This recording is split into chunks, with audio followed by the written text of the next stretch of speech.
Good morning all of you. आज आप लोगों को कक्षा 12 फिजिक्स पढ़ाएंगे। इसके पहले आपको बताया गया आवेश के बारे में। अब आज का जो टॉपिक है वो कूलॉम्स का नियम है। कूलॉम्स का नियम पढ़ेंगे। इसमें हम क्लास 12 फिजिक्स कक्षा 12 फिजिक्स पढ़ेंगे। फिजिक्स जिसमें हम कूलॉम का नियम पढ़ेंगे।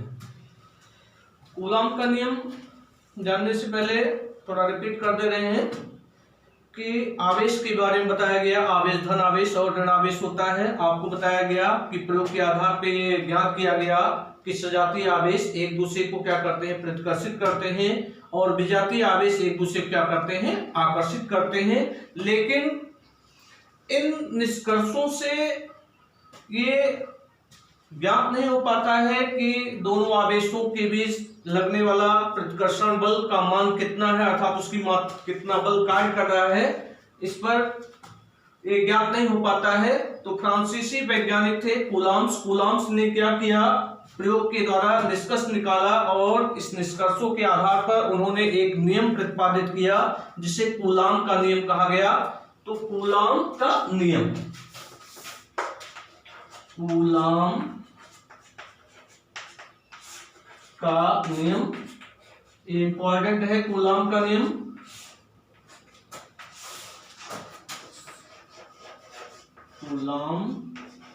कूलॉम्स लॉ, कूलॉम का नियम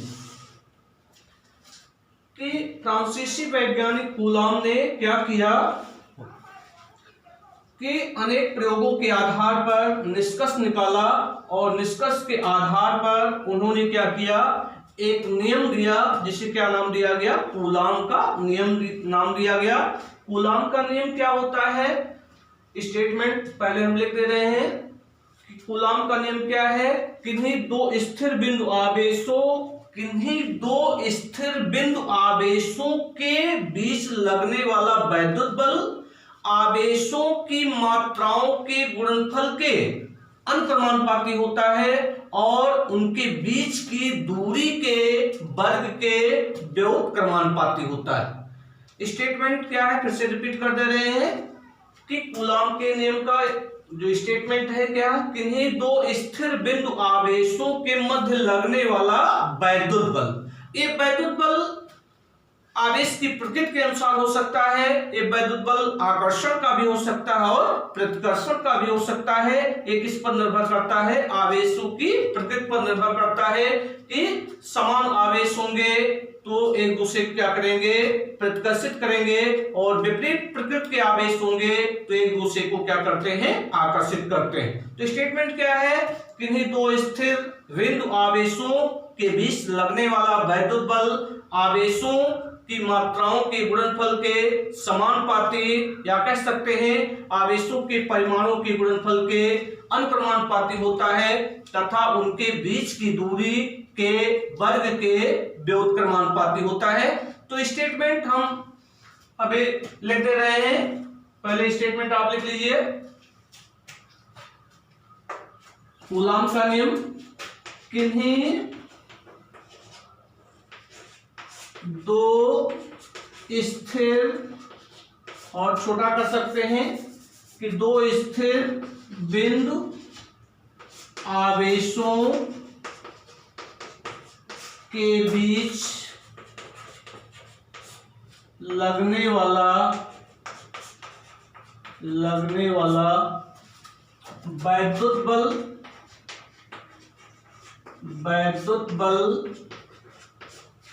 आवेशों, वैद्युत बल दोनों आवेशों के परिमाणु के गुणनफल के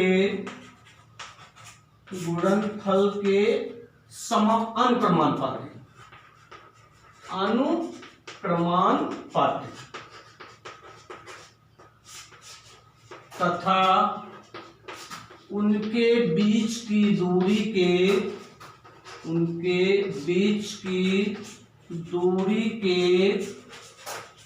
वर्ग के व्युत्क्रमानुपाती होता है। व्युत्क्रमानुपाती होता है।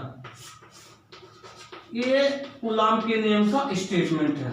बिल्कुल आपको अच्छी तरीके से याद होना चाहिए कि कूलाम का नियम क्या है कि दो स्थिर बिंदु आवेशों के बीच लगने वाला वैद्युत बल, अभी आपको बताया कि ये वैद्युत बल आकर्षण का भी हो सकता है या प्रतिकर्षण का भी हो सकता है। एक इस पर निर्भर करता है, आवेशों के प्रकृति पर निर्भर करता है। उन दोनों आवेशों के परिमाणों के गुणनफल की क्या होता है, अंतर्मानुपाती होता है, और उनके बीच की दूरी के वर्ग के क्या होता है, व्युत्क्रमानुपाती होता है। तो स्टेटमेंट आप लिख लीजिएगा और इसको याद भी कर लीजिएगा, और एक बार और रिपीट कर रहे हैं ताकि आपको याद हो जाए कि दो स्थिर बिंदु आवेशों के बीच लगने वाला वैद्युत बल, दो स्थिर बिंदु आवेशों के बीच लगने वाला वैद्युत बल आवेशों के परिमाणों के गुणनफल के समानुपाती और उनके बीच की दूरी के वर्ग के व्युत्क्रमानुपाती होता है।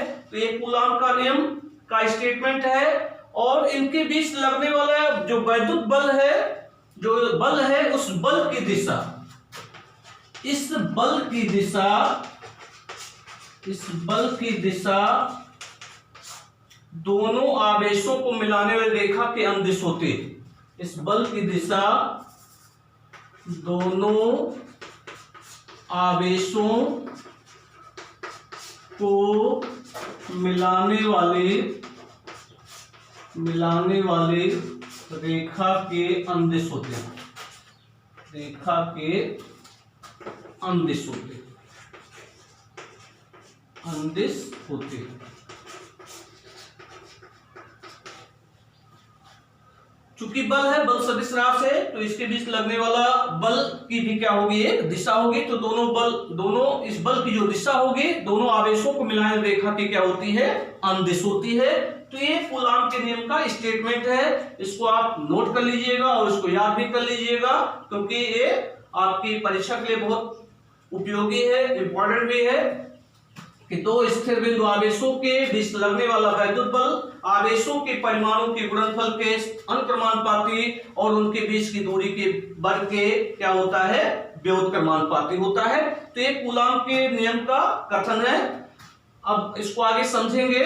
इसको खो दे रहे हैं कि मान लीजिए दो स्थिर बिंदु आवेश हैं, दो स्थिर बिंदु आवेश मान लिया गया।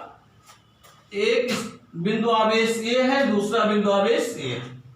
तो स्थिर बिंदु आवेश है और इस पर आवेश की मात्रा सपोज कर लिए Q1 है और इस पर आवेश की मात्रा Q2 है, और ये एक दूसरे से मान लीजिए r दूरी पर रखे गए। r दूरी पर दो बिंदु आवेश स्थित हैं जिन पर आवेश की मात्राएं क्रमशः Q1 और Q2 हैं। या इस तरह भी कह सकते हैं कि माना दो बिंदु आवेश Q1 और Q2 है जिनके बीच की दूरी कितना है, r है, अर्थात वो r दूरी पर एक दूसरे से क्या किए गए हैं, रखे गए हैं। तो इनके बीच लगने वाला वैद्युत बल, अब ये देखिए दोनों आवेश समान भी हो सकते हैं और विपरीत प्रकृति भी हो सकते हैं। अगर समान आवेश होगा तो इनके बीच जो वैद्युत बल कार्य करेगा वो प्रतिकर्षण का होगा। अगर ये एक दूसरे के विपरीत प्रकृति के हैं तो विपरीत प्रकृति के होंगे, तो इनके बीच कौन सा बल कार्य करेगा, आकर्षण बल कार्य करता है। तो मान लीजिए कि इनके बीच लगने वाला जो बल है वो बल क्या है, F है। बल कितना बल कार्य कर रहा है, F बल कार्य कर रहा है। स्टेटमेंट पर ध्यान देंगे कि दो स्थिर बिंदु आवेशों के मध्य लगने वाला वैद्युत बल, तो वैद्युत बल इन आवेशों के बीच कितना लग रहा है, मान लीजिए F बल कार्य कर रहा है। तो F का मान क्या होगा, इन दोनों आवेशों के परिमाणों के गुणनफल की क्या होगा, अनुक्रमानुपाती होगा।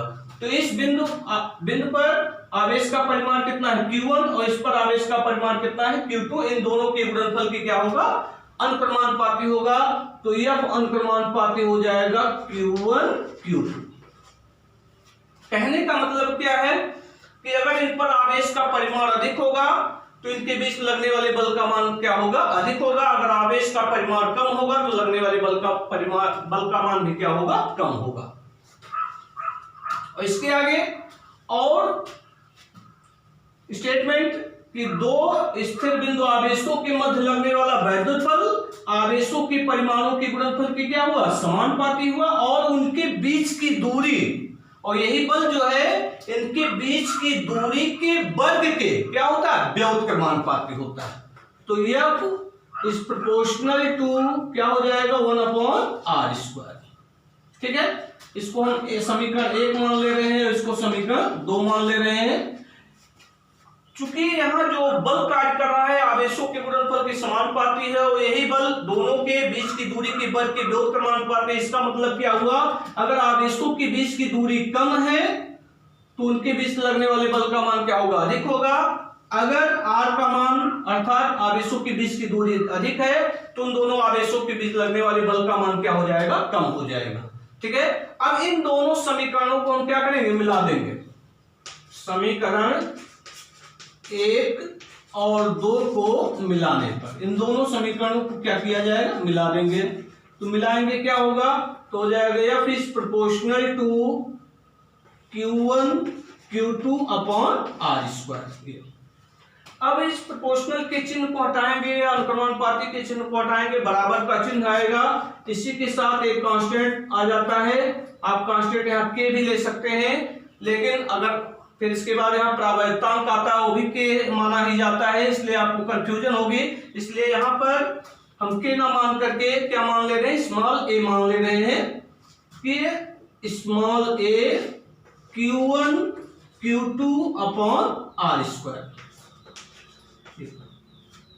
जहां ए क्या है, समानुपाती नियतांक, जहां स्मॉल ए समानुपाती या अनुक्रमानुपाती नियतांक।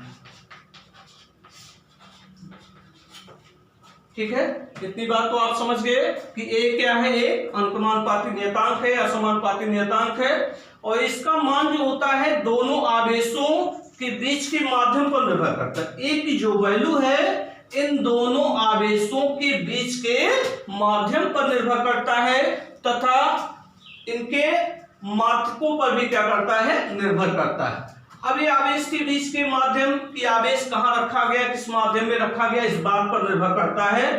तो F इक्वल टू क्या हुआ, A इंटू Q1 Q2/r², जहां A क्या है, समानुपाती नियतांक है, और ये किस पर निर्भर करता है, आवेशों के बीच के माध्यम पर निर्भर करता है, और प्रयुक्त मात्रक पर भी क्या करता है, निर्भर करता है। ठीक है, अब यहां तक तो आप समझ गए कि क्या आ गया, F equal to A into Q1 Q2/r²।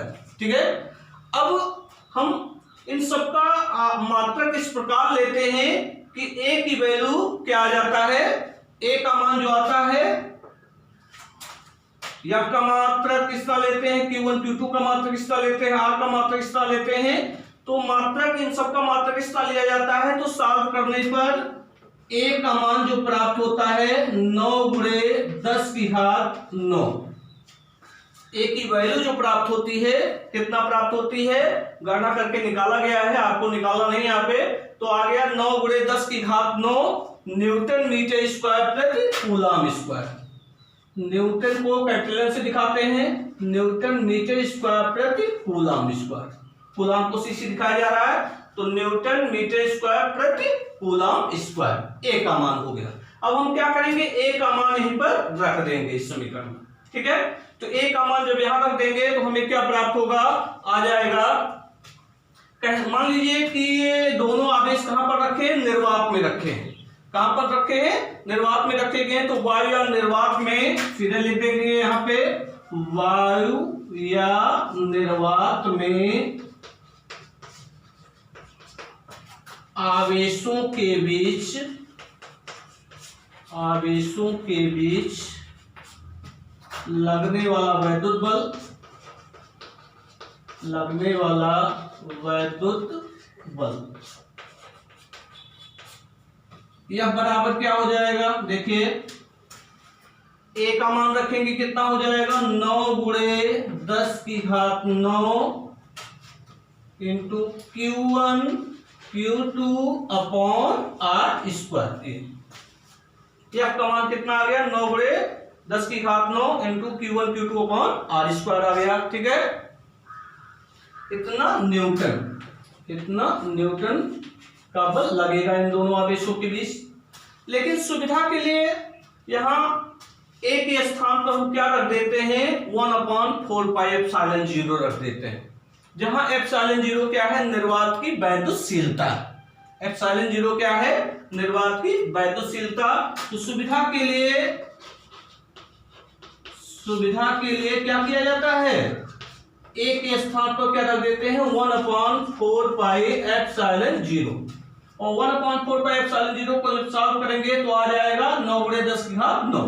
ठीक है, तो ए के स्थान पर 1/4πε0 क्या करते हैं रखते हैं, तो हो जाएगा F equal to 1/4πε0 into Q1 Q2 upon are square. तो दोनों आवेश स्थिर बिंदु आवेशों के बीच लगने वाले बल का मान कितना आ गया। अगर दोनों आवेश निर्वात में रखे गए हैं तो इनके बीच लगने वाले वैद्युत बल का मान क्या होगा, F equal to 1/4πε0 into Q1 Q2 upon are square. ठीक है, तो निर्वात में दो स्थिर बिंदु आवेशों के बीच कितना बल कार्य करता है 1/4πε0 into Q1 Q2 upon are square, इतना बल कार्य करता है। ठीक है, जहां ε0 इधर खो दे रहे हैं, इधर खो दिया जा रहा है, इसको नोट कर लीजिएगा आप लोग। जहां ε0 निर्वात की वैद्युतशीलता, निर्वात की वैद्युतशीलता, ε0 क्या है निर्वात की वैद्युतशीलता। ठीक है, ε0 क्या है निर्वात की वैद्युतशीलता है। ठीक है, अब क्या किया जाए, अगर दोनों आवेशों के बीच क्या किया जाए के परावैद्युतांक वाला माध्यम रख दिया जाए। परावैद्युतांक आपको बताए थे, परावैद्युतांक पदार्थ क्या होते हैं, अचालक पदार्थ होते हैं। ठीक है, तो जैसे इसके बीच क्या कर दिया जाए, कागज रख दिया जाए, मोम रख दिया जाए, ठीक है, धातु रख दिया जाए, तेल रख दिया जाए, है ना। तो इसमें सपोज के लिए के परावैद्युतांक वाला माध्यम रख दिया जाए, तब क्या होगा, यदि आवेशों के मध्य के परावैद्युत माध्यम हो तो उनके बीच लगने वाला वैद्युत बल उन आवेशों के मध्य लगने वाला वैद्युत बल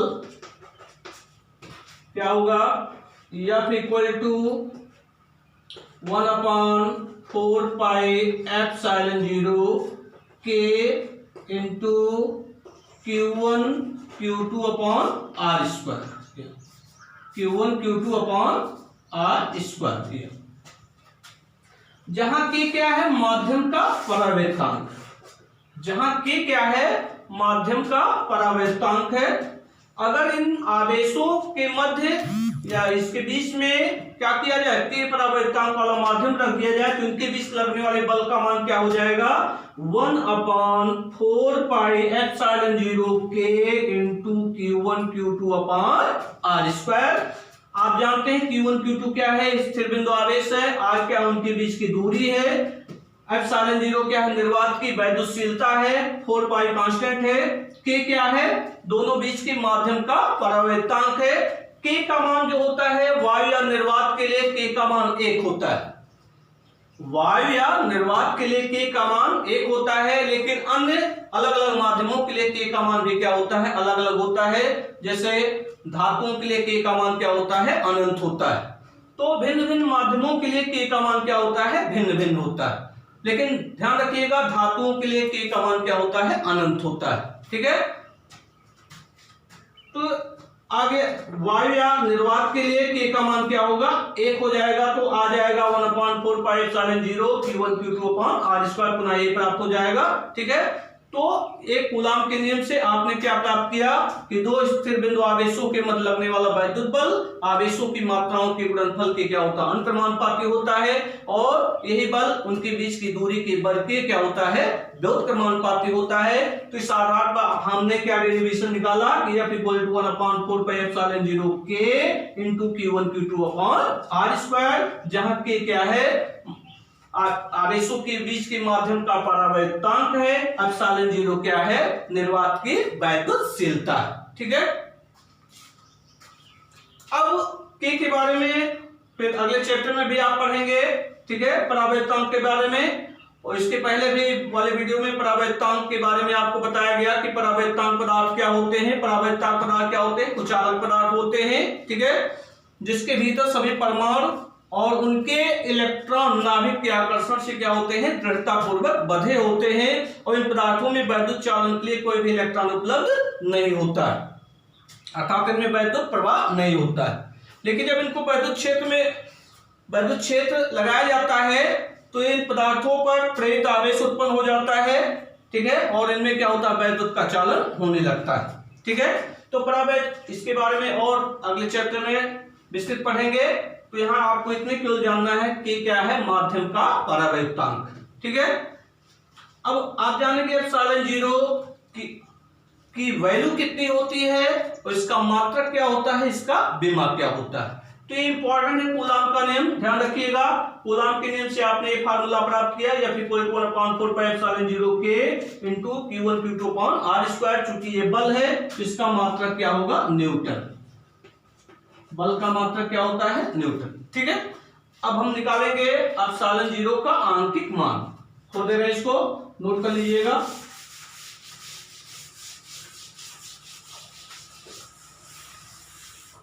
ε0 का आंकिक मान, ε0 का आंकिक मान, न्यूमेरिकल वैल्यू ऑफ ε0। अभी चूंकि आपको बताया कि 1/4πε0 की जो वैल्यू होती है कितना होती है, 9 × 10⁹ 9 × 10⁹ न्यूटन मीटर स्क्वायर प्रति कूलाम स्क्वायर। कितना होता है, 9 × 10⁹ न्यूटन मीटर स्क्वायर प्रति coulomb square. Newton meter square प्रति कूलाम स्क्वायर।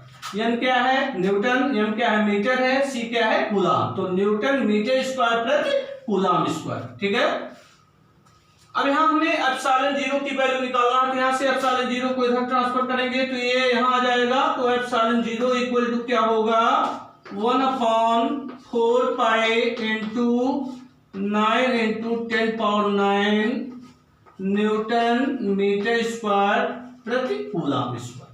ठीक, अब इसको हम सॉल्व करेंगे। पाई की वैल्यू यहाँ 22/7 भी रख सकते हैं या 3.14 रखा जा सकता है। तो हो जाएगा 1/4 × पाई की वैल्यू 3.14 × 9 × 10⁹ और न्यूटन मीटर स्क्वायर पर कूलाम स्क्वायर को अंश में ले जाएंगे तो ये क्या होगा, उलट जाएगा। तो हो जाएगा कूलाम स्क्वायर पर newton meter square, coulomb square प्रति न्यूटन मीटर स्क्वायर। ये हो जाएगा ε0। अब इसको जब हम सॉल्व करेंगे, इसका गुणा करेंगे और इसको अंश में ले जाएंगे, तो जब इसको सॉल्व किया जाएगा तो ε0 की वैल्यू जो आ जाएगी, अब आप कैलकुलेट कर लीजिएगा घर पे। ठीक है, 4 × 3.14 × 9 इन सब का मल्टीप्लाई करके इसमें डिवाइड करेंगे 1 में, तो सॉल्व जब किया जाएगा तो आ जाएगा 8.85। ठीक है, सॉल्व करने पे आएगा 8.85 इंटू 10⁻⁻12 कूलॉम स्क्वायर प्रति न्यूटन मीटर स्क्वायर। अब इसको जब सॉल्व किया जाएगा तो और भी डिजिट आते हैं, तो इसका एक्यूरेट वैल्यू जब लिया जाता है तो हो जाएगा 8.86 हो जाता है। तो कहीं कहीं वैल्यू इसका 8.86 रखा जाता है, कहीं कहीं 8.85 रखा जाता है, तो उससे कंफ्यूज मत होइएगा, ठीक है। तो एप्सिलॉन जीरो की वैल्यू क्या आ गया 8.85 इंटू 10⁻12 कूलॉम प्रति न्यूटन मीटर स्क्वायर। ये न्यूमेरिकल वैल्यू है किसकी, एप्सिलॉन जीरो की, ठीक है। अब हम एप्सिलॉन जीरो का मात्रक निकालेंगे, खोदेगा इसको।